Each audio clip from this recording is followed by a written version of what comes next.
Hello friends, 248 not out में स्वागत है आपका। आज जैसा भारत का और ऑस्ट्रेलिया का दूसरा दिन का टेस्ट मैच का खेल खेला गया और उस पर हम चर्चा करेंगे। मेरे साथ है शुभम और अनिरुद्ध। अनिरुद्ध हमारे साथ पहले भी जुड़े हुए हैं, लेकिन शुभम मेरे साथ पहली बार आए हैं आज। तो शुभम, स्वागत है आपका हमारे चैनल 248 नॉट आउट पे। धन्यवाद सुमित। आपके चैनल पर आके हमें अच्छा मौका मिला आपसे बात करने का। तो अब जैसा देख रहे हैं हम, इंडिया आज स्ट्रगल करा है इंडिया ने, लेकिन फिर वही लोअर ऑर्डर हमारे को एक बार फिर से कह लो रिस्क्यू जॉब उन्होंने किया। अक्षर पटेल और अश्विन ने, आज जडेजा ने भी थोड़ा बहुत रन बनाया। तो उस वजह से हम जो है ऑलमोस्ट इक्वल कर गए स्कोर को, 1 रन की ही लीड, जो कि मैं कहूंगा कि नेग्लिजिबल लीड है। बट लेकिन ऑस्ट्रेलिया ने जिस हिसाब से आज काउंटर अटैक किया हमें सेकेंड इनिंग के अंदर, ट्रेविस हेड और लबुशेन भी एक नई स्ट्रेटेजी खाता है। तो अनिरुद्ध, आपको क्या लगता है कि जो हमारा टॉप फोर का जो स्ट्रगल चल रहा है, काफी वक्त से मैं देख रहा हूँ, और आप भी और शुभम, आप भी जैसे क्रिकेट के काफी फैन हैं, हम लोग काफी फॉलो करते हैं क्रिकेट को, अक्रॉस द ग्लोब हम लोग देखते हैं। तो इंडिया के टॉप फोर का क्या इशू है कि नाम स्पिन के अगेंस्ट अच्छा खेल रहे हैं, ट्रैवल करते हैं तो भी स्ट्रगल करते हैं, और अपने घर में भी स्ट्रगल कर रहे हैं। तो अनिरुद्ध, आपको क्या लगता है? मैं आपसे जानना चाहूंगा इसके बारे में। आई थिंक मतलब मैं अगर बिल्कुल ही ऑनेस्ट रहूं तो टॉप फोर का समय खत्म हो चुका है मेरे हिसाब से। अगर खींचना है तो 1-2 साल और आप खींच सकते हैं, पर उससे फायदा नहीं है, क्योंकि आप नेक्स्ट WTC साइकिल में जब जाएंगे तो उसके लिए आपके पास एक सॉलिड टॉप ऑर्डर होना चाहिए, जो कि यही टॉप ऑर्डर कुछ साल पहले तक हुआ करता था। अगर मैं एवरेजेस की बात करूं, डेटा की बात करूं, तो पुजारा कहीं नहीं दिखते, कहीं नहीं हटते। अगर मैं पिछले 1 साल की बात करूं तो विराट कोहली 7-8 टेस्ट मैचेस में उनडकट और शामी और बुमराह, यहाँ तक कि उमेश यादव, इनसे भी कम एवरेज है उनका टेस्ट मैचेस में।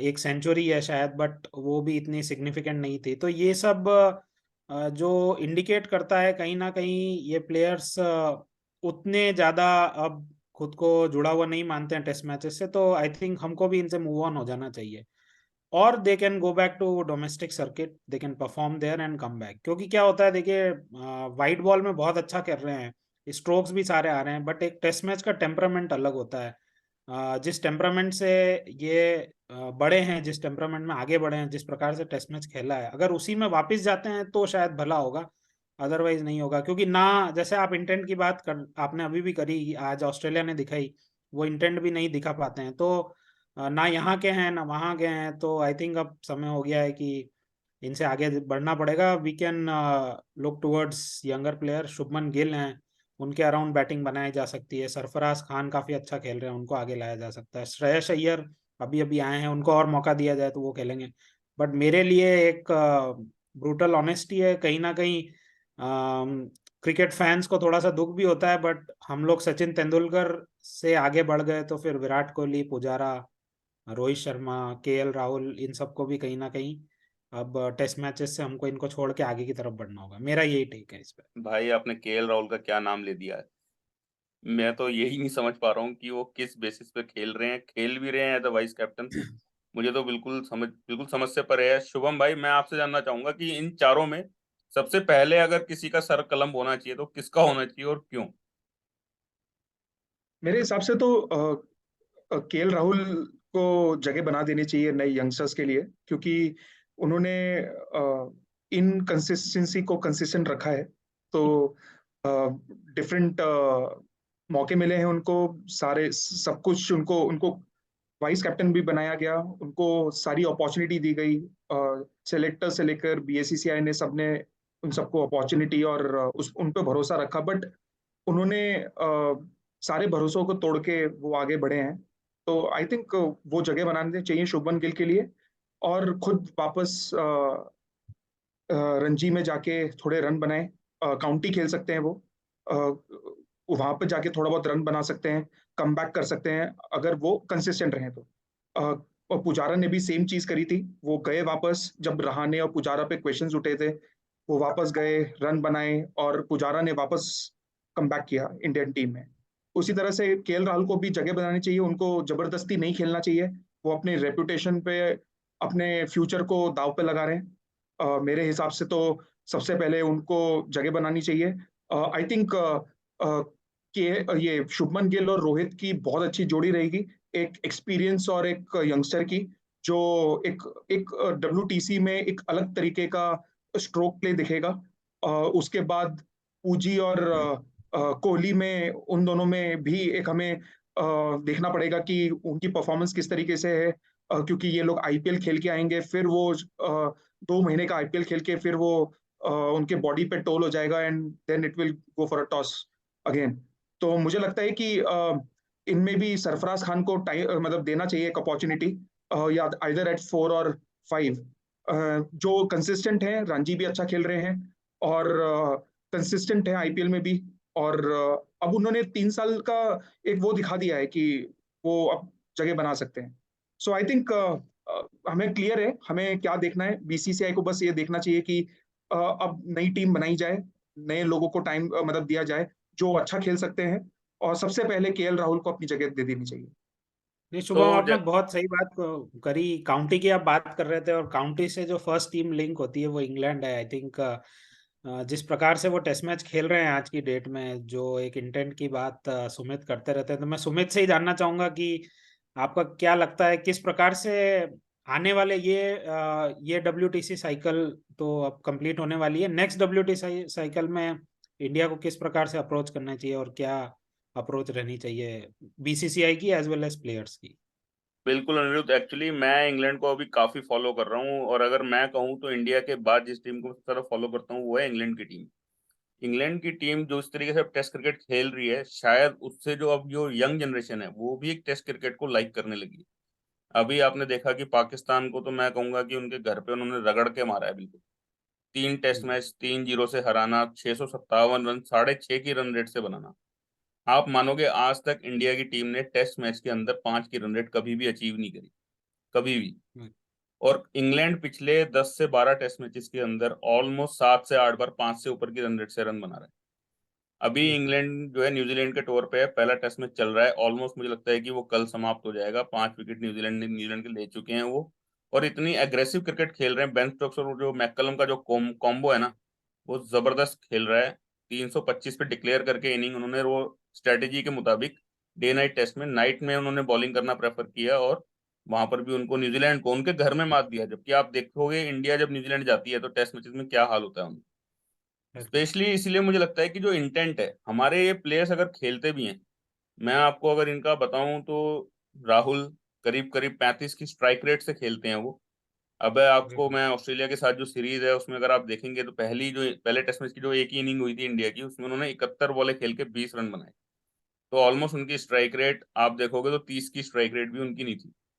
अब अगर आप 30 की स्ट्राइक रेट से भी रन नहीं बना रहे हो, चलो आप टाइम लेते हो, टिक गए हो, अगर आप उतना सेटल होने के बाद अगर आप रन स्कोर करते हो तो फिर उसका फायदा है।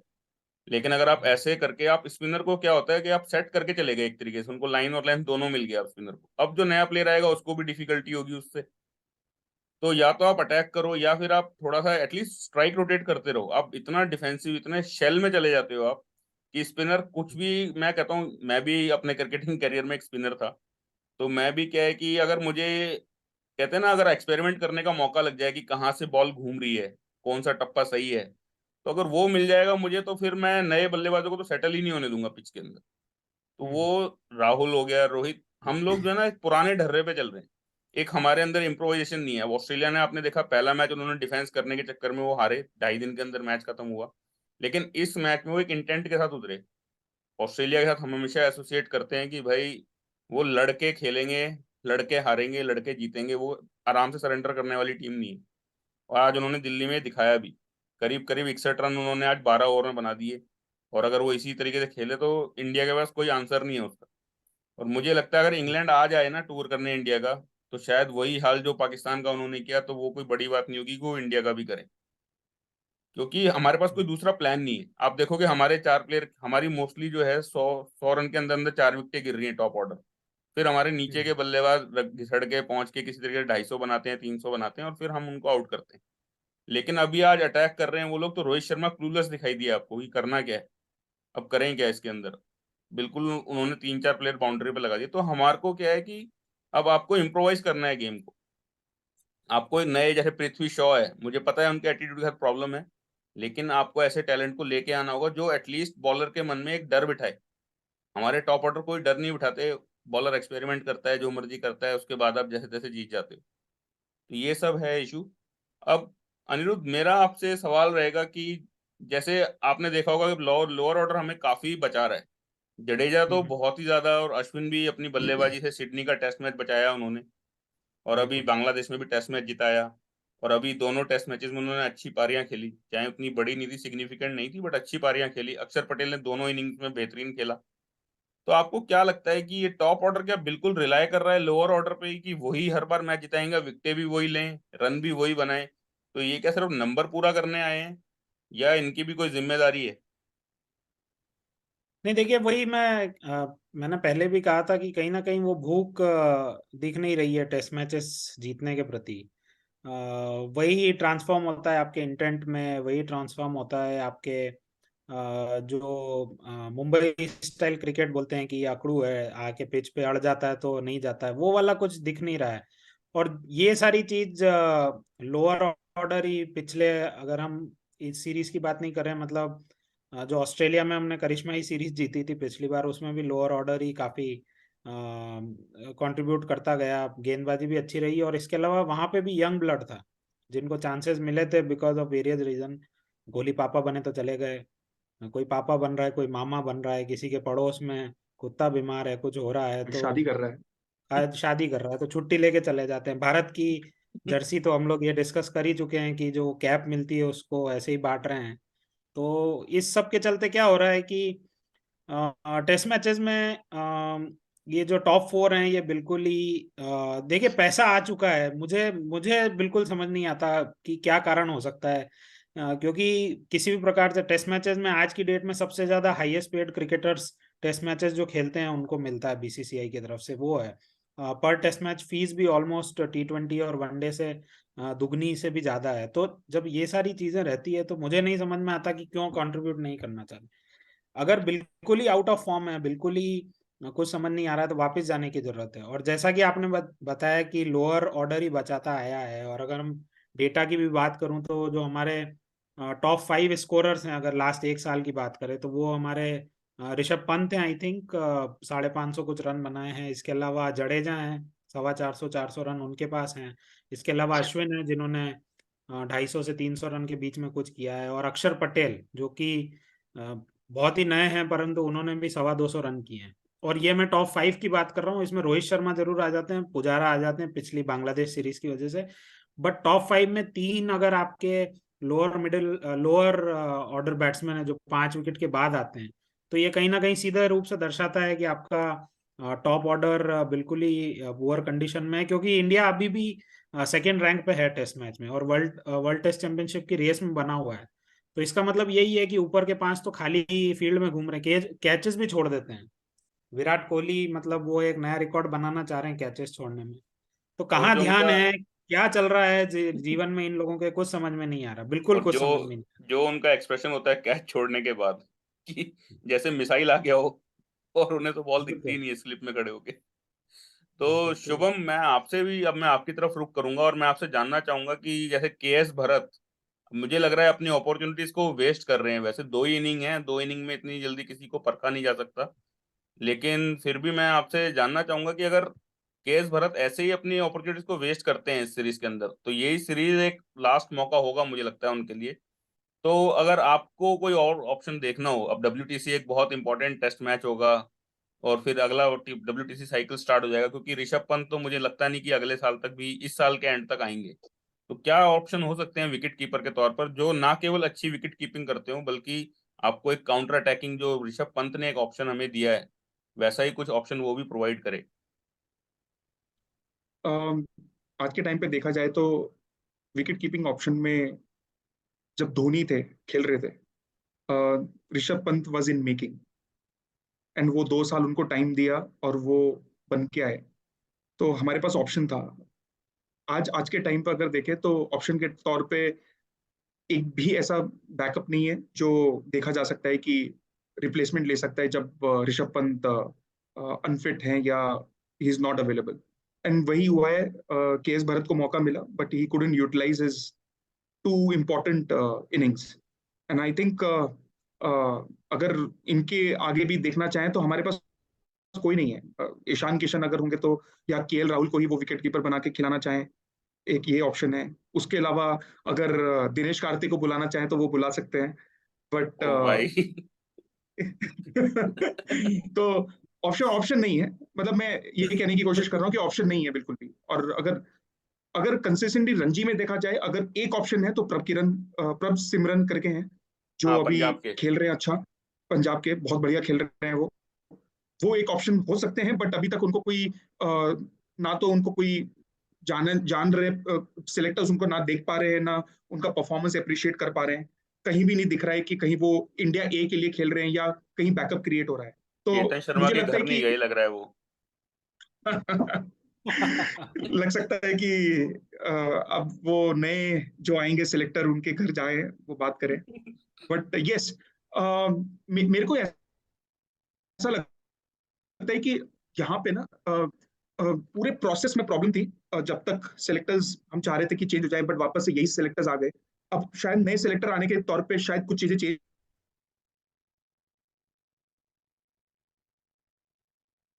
जब कुंबले के टाइम पे योयो प्रोसेस वो एक बहुत इंपॉर्टेंट था, उसके बाद वो गायब हो गया वो प्रोसेस बिल्कुल। कहीं सिस्टम में कभी ना बात हो रही है ना कुछ है। हम रोहित शर्मा को वड़ा पाव करके कह रहे हैं, अब वो वड़ा पाव खेल रहे हैं लेकिन वो अपनी फिटनेस को पता नहीं कैसे प्रूव कर पा रहे हैं, मुझे तो नहीं समझ में आ रहा है। उसी तरह से बाकी लोग अगर देख लें, ये कोई भी सिस्टम में मुझे कोई भी नजर नहीं आ रहा है फर्स्ट टू सिक्स में कि कोई अपनी फिटनेस प्रूव कर दे। और दूसरी चीज ये है कि अगर कोई रिप्लेसमेंट अगर हम देखना चाहते हैं विकेट कीपर के तौर पे, तो कोई मुझे नहीं दिख रहा है अभी तक तो। और मुझे नहीं लगता कि कोई बना भी पाएंगे ये लोग, अगर कंसिस्टेंटली तीन चार लोग जैसे नहीं खेले और उनको इंडिया के ए के टूर्स ना दे, या उनको कहीं आईपीएल से उभरता सितारा अगर कोई आ जाए इस साल तो बहुत ही अलग होगा दिखते हुए। और मुझे लग रहा है, मुझे मेरी गट फीलिंग ये कहती है कि इस बार कोई ना कोई ऐसा उभरता सितारा नजर आएगा विकेट कीपिंग में आईपीएल में, जो शायद इंडियन टीम में घुस जाए अचानक से, क्योंकि ऋषभ पंत नहीं अवेलेबल। बिल्कुल। आई थिंक शुभम जो बात कर रहे हैं यही देखिए, हम और आप जैसे फैंस तो मतलब हम लोग काफी क्रिकेट को क्लोजली फॉलो करते हैं, लेकिन हम लोग वो डेप्थ्स नहीं जानते हैं इंडियन क्रिकेट की या जो टैलेंट की, जो कि एक सेलेक्टर को जानना चाहिए। और इसीलिए करेक्ट। हम लोग आईपीएल की तरफ देखते हैं, जिसका जो एक शो बेस है अपने आप में, उसका प्रचार प्रसार काफी होता है, हम वहां से खिलाड़ी ढूंढते हैं। और यही गलती मेरे हिसाब से सेलेक्टर्स भी कर रहे हैं। तो जब सेलेक्टर्स आईपीएल से चुनने लगे तो उनमें और हमें कोई डिफरेंस नहीं है। 1 करोड़ 1.25 करोड़ की सैलरी ले रहे हैं अगर वो लोग बीसीसीआई से, और आईपीएल से ही चुनना है तो फिर हम लोग और आप लोग ही चुन सकते हैं। लेकिन यही एक बहुत बड़ा भारत के साथ दिक्कत है, आईपीएल में परफॉर्म कर गया और कहीं ना कहीं ये सब फैंस पे भी इंटर्न होके आता है। हम लोग आप लोग जनरल बात भाषा में यही करते हैं कि आईपीएल में अच्छा खेल गया है तो इसे खिलाना चाहिए। तो उसका कारण यही है कि सेलेक्टर्स अपना काम ढंग से नहीं कर रहे हैं। एक कीपर नहीं मिल रहा है, बिल्कुल मैं भी सोच के बड़ा परेशान था कि बिल्कुल सही बात कही शुभम ने। और मौका दिया जा सकता है शायद ईशान किशन को, और संजू सैमसन को खिला सकते हैं, क्योंकि वैसे ही उनको T20 वनडे में तो खिलाते नहीं है। तो टेस्ट मैच में खिला के देख लें, शायद उनकी किस्मत बदल जाए। एक वो इस चीज इंटेंट भी लेके आएंगे जो सुमित भाई हमेशा कहते रहते हैं, तो इस शायद चीज पे वो काम कर जाए। मुझे एक पॉइंट ये भी रखना है कि 2019 का जो वर्ल्ड कप का सेमीफाइनल हम हारे थे, उसमें टॉप 7 में हमारे 4 विकेट कीपर्स खेल रहे थे। बिल्कुल एब्सोल्युटली। बिल्कुल। और अगर आप बात कर रहे हैं आईपीएल की, तो केएल राहुल तो दोबारा पहुंच के वही टुकुर टुकुर खेल खेल के वो ऑरेंज कैप ले लेंगे और वापस इंडियन टीम बिल्कुल में आ जाएंगे। तो भाई, वो आईपीएल से फैंटेसी अगर क्रिकेट आप लोग खेलते हो तो वो परफेक्ट प्लेयर है, आप उसको ले लो, कैप्टन वाइस कैप्टन बना दो, हर दूसरे तीसरे मैच में 50 मार देगा। स्ट्राइक रेट के इतने ज्यादा पॉइंट्स होते नहीं है फैंटेसी में, रन्स के होते हैं। और सिक्सेस मार देगा इधर उधर। डीके भाई भी अपना आईपीएल में ही परफॉर्मेंस दे हाँ। दे के टीम में आ जाते हैं। और मैं तो T20 अब वर्ल्ड नहीं कप के आएंगे, अब टाइम नहीं पर आएंगे भी। सुमित भाई, अब आप चिंता मत करो, अब उसका नहीं टाइम आएंगे। चला गया अभी, अब अब नहीं शायद होना आएंगे। है। अब वो खुद ही नहीं आएंगे। मेरे हाँ, हिसाब आप से तो मैं सुमित कमेंट्री जी पकड़ आपसे ली एक उन्होंने। क्वेश्चन पूछना चाहता हूँ।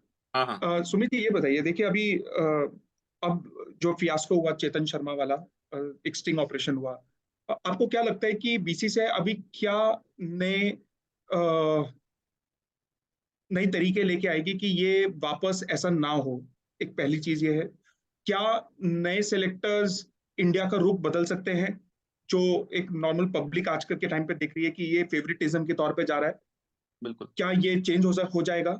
और तीसरी चीज मैं आपसे ये पूछना चाहूंगा कि क्या इंडिया की इंडिया ए टूर जो बिल्कुल अब हो नहीं रहे हैं, आप देखेंगे कितने समय से करीबन 6 7 8 महीने हो गए कोई ढंग का टूर नहीं हुआ है। क्या वो कंसिस्टेंटली एक बैकअप के तौर पे 20 प्लेयर्स जाएं खेलें और कभी भी हमें जरूरत पड़े तो इंडिया नेशनल टीम को तो उनमें से किसी ना किसी को अपॉर्चुनिटी मिले। तो वो पूल जो एक बनना चाहिए, वो एक आप किस तरीके से देख रहे हैं? क्या वो वापस शुरू होना चाहिए? क्या उसके लिए एक पूरा टूर प्लान होना चाहिए इस FY 23-24 में? तो ये 3 क्वेश्चन है मेरे को आपके लिए। आपको क्या लगता है इसके बारे में? देखो, बिल्कुल आपने सही कहा। जो चेतन शर्मा का जो स्टिंग है ना, मुझे लगता है कि चेतन शर्मा शायद अपनी हवाबाजी में ज्यादा बोल गए। इतना उनको बोलने की जरूरत नहीं थी, इतनी शायद उनकी पावर भी नहीं थी जो वो गांगुली के बारे में बोल रहे हैं और कोहली के बारे में बोल रहे हैं कि उनका ईगो क्लैशेस है या जो भी है। वो सब उनको बोलने की जरूरत नहीं थी। और वो हवाबाजी में बोल गए कि मैं ही क्रिकेट चला रहा हूँ, हम ही सेलेक्टर ही क्रिकेट चला रहे हैं। वो शायद एक फुटेज खाने के लिए उन्होंने वो सब बोला। दूसरा जो आपने बोला कि सेलेक्टर्स कैसे नया पूल तैयार कर सकते हैं, वो इस तरीके से एक्चुअली क्या होता है, जो अभी आप दोनों भी बात कर रहे थे कि आईपीएल से ही प्लेयर्स को उठा लेना या फिर केवल स्टैट्स के बेसिस पे, तो टीम मैं भी सेलेक्ट कर सकता हूँ, आप भी सेलेक्ट कर सकते हो, कोई भी सेलेक्ट कर सकता है। आज 15 साल के बच्चे को आप स्टैट्स दिखा दो, किसी ने 10 100 बनाए हैं, वो टीम में ले लो। ऐसा नहीं है, आपको स्टैट्स के साथ उसकी टेक्निक, उसका टेम्परामेंट, ये सब भी देखना होगा। किस बॉलिंग के अगेंस्ट उसने रन बनाए हैं, किस सिचुएशन में रन बनाए हैं, कैसे उसने बॉलर्स को फेस किया है। अब सपोज करो कि जैसा हम केएल राहुल को बोलते हैं कि मिनो बैशर है, वो किसी भी कमजोर टीम के साथ रन बना देता है, लेकिन वो रन क्या वो टॉप टीम के अगेंस्ट बना सकता है? ये सब चीजें एक सेलेक्टर्स को वो देखना है, इसी के लिए उनको 1 करोड़ 2 करोड़ की सैलरी दी जा रही है। स्टैट्स देखा, हाँ भाई बंदे ने यूपी से खेल रहा है, बिहार के अगेंस्ट रन मारे या बंगाल के अगेंस्ट रन मारे, और उसको ना उसने खेलते हुए देखा है ना कुछ, और सीधा टीम में ले लोगे तो ये इश्यू हो सकते हैं, क्योंकि ऐसे कई प्लेयर्स आए और चले गए जिनका कुछ पता नहीं है। तो इसलिए आपको एक ऐसे सेलेक्टर, जिसे कहते हैं ना, दूरदर्शिता होनी चाहिए बंदे के पास कि हाँ यार ये बंदा है, ये सही खेल रहा है। युवराज सिंह है जैसा, तो युवराज सिंह को बैक किया था धोनी ने 2011 के वर्ल्ड कप के पहले, जब वो फॉर्म में नहीं था बिल्कुल भी, तब भी उनको खिलाया मैन ऑफ द टूर्नामेंट में। तो ऐसी एक दूरदर्शिता बंदे के पास होनी चाहिए। सेलेक्टर्स वो होने चाहिए जो कहते हैं ना कि कोयले की खान से हीरा निकाल कर लाए। स्टैट्स देखकर तो कोई भी सेलेक्ट कर लेगा, उसमें क्या बड़ी बात है। और जो इंडिया ए के टूर, ये आप बहुत सही कह रहे हो कि इंडिया ए से हमारे पास बहुत प्लेयर आए थे, धोनी भी उन्हीं का ही एक प्रोडक्ट थे, फिर गौतम गंभीर थे, मनीष पांडे, और ऐसे ना जाने कितने प्लेयर्स जो इंडिया के लिए खेल कर हमारे साथ आए। तो ऐसे टूर्स इनको कराते रहने चाहिए। अब जैसे इंग्लैंड इंडिया अभी जाएगी डब्ल्यूटीसी फाइनल के लिए, तो अब केवल 7 दिन का या 8 दिन का टाइम है आईपीएल फाइनल और डब्ल्यूटीसी फाइनल के बीच में। क्या होगा, अपने घर में हम खेल नहीं पा रहे, कैसे खेलेंगे डब्ल्यूटीसी फाइनल? ऑस्ट्रेलिया से मैच होगा, पिछली बार न्यूजीलैंड से था, वो नहीं झेल पाए, ऑस्ट्रेलिया तो उनसे 1 कदम ऊपर ही है। तो ये सब चीजें इनको देखना पड़ेगा। आपका बहुत सही पॉइंट है ये कि आपको जो है इंडिया ए के प्लेयर्स तैयार करने होंगे। शायद द्रविड़ वो काम बहुत अच्छा कर रहे थे, अब उनको हेड कोच पे ले आए तो शायद वो यहाँ भी खराब हो गए और वो वहां भी खराब हो गया। अब तो वो सेटअप दोबारा इनको सेटल करना पड़ेगा। तो शायद मैंने आपके तीनों सवालों का आंसर दिया शुभम यहाँ पे, और अब हम थोड़ा टाइम से भी आउट हो रहे हैं तो मैं ये वीडियो यहीं समाप्त करना चाहूंगा, विदा लूंगा मैं आपसे। दोस्तों, ये था हमारा आज का video. Keep watching 248 not out.